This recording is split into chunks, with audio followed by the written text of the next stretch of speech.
I am blessed with a girl child. তেতিয়া 7 তাৰিখে যে ডেলিভাৰী হৈছে, তেতিয়া ডেলিভাৰীৰ পৰা ডাইৰেক্ট কি কৰিলে বেবীক NICU শ্বিফ্ট কৰা হ'ল। মোৰ নাম বিদ্যুৎ দত্ত, তেখেত মোৰ ৱাইফ দীপশিখা দাস। একচুৱেলি আমি নেম কেয়াৰত আহিছিলোঁ 2 ছেপ্টেম্বৰত।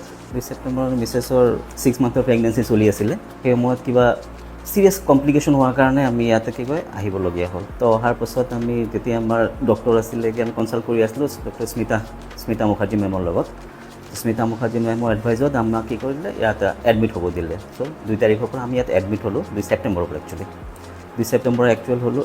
এডমিট হোৱাৰ পিছত আপ টু 7লৈকে কি হ'ল বহুত ৰকমৰ যিমানখিনি থাকে আৰু ডক্টৰৰ পৰা আৰম্ভ কৰি বহুত ৰকমৰ যিখিনি ট্ৰিটমেণ্ট কৰিব লগা হ'ল। কিন্তু কমপ্লিকেশ্যনটো আৰু বাঢ়ি গ'লগৈ, উল্টা সেইটো ঠিক কৰিব নোৱাৰিলে। কিন্তু লাষ্টত গৈ পেলাই এনেকুৱা চিটুৱেশ্যন হ'ল কি এতিয়া আইদাৰ বেবী অৰ মাদাৰ। তো সেনেকুৱা চিটুৱেশ্যন হোৱাৰ পাছত 7 তাৰিখে ইমাৰ্জেঞ্চি কি হ'ল ডেলিভাৰী কৰিবলগীয়া হ'ল। At the time of delivery তেতিয়া আছিলে কি 6 মান্থ এণ্ড 10 days অনলি। তো আমি ভবা নাছিলোঁগৈ কি হ'ব নহ'ব, কিন্তু লাকিলি NICU শ্বিফ্ট কৰা হ'ল। তো 2 তাৰিখৰ পৰা আজিলৈকে বেবী ইয়াতে আছে NICU। আৰু NICU ডক্টৰ তেখেতৰ আছিলে ছুপাৰভিশ্যনত আছিলে কি আমাৰ Manas Deuri sir. Is an excellent doctor আৰু তেখেতৰ আৰু এণ্টায়াৰ NICU টিম তো কোঅপাৰেটিভ। আৰু তেখেতৰ নিজৰ আমাতকৈ বেছি, আমিতো 2 দিন ধৰি আমাক ইয়াত দি গৈছে, কিন্তু তেখেতসকলে ইমান দিন যে 1 মাহ মোৰ দেন 1 month তেখেতসকলে গোটেই মোৰ ছোৱালী চোৱা চিতা কৰিলে। গতিকে যিটো ষ্টেজ থাকে ডক্টৰ কোৱা মতে প্ৰথম আপোনাৰ 15 to 3 weeks এটা কমপ্লিকেশ্যন ষ্টেজ থাকে ভেৰি মাছ। গতিকে সেই বস্তুটো ঠিক টাইম বুলি কৈছিল একচুৱেলি। সেই সময়ত যদি সেই জেগাটো মানে সেই টাইমটো ছাৰ্ভাইভ কৰি দিয়ে তেতিয়াহ'লে ইয়াৰ ফিউচাৰটো সেইটো ঠিক থাকে বুলি।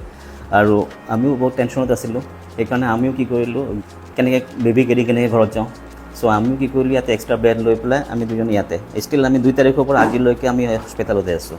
চ' অভাৰঅল মোৰ ক'বলগীয়া আছিলে যে এক্সেলেণ্ট ছাৰ্ভিচ প্ৰভাইড কৰিছে 2জন ডক্টৰ, বিশেষকৈ আমাৰ স্মিতা মেমৰ টাইমলি তেখেতৰ প্ৰপাৰ ডায়েগন'জ আৰু টাইমলি ৰেছপন্স আৰু টাইমলি ডেলিভাৰী কৰাই দিয়াটো, যিটো কাৰণে কি হ'ল আইদাৰ তেতিয়া ভবা নাছিলে যে যিকোনো এটা হ'ব বুলি, এফালে আইদাৰ মাদাৰ অৰ এবাৰ বেবী। কিন্তু luckily by bless of God দুটাই আজি সুস্থ আছে, ইয়াতে আছে।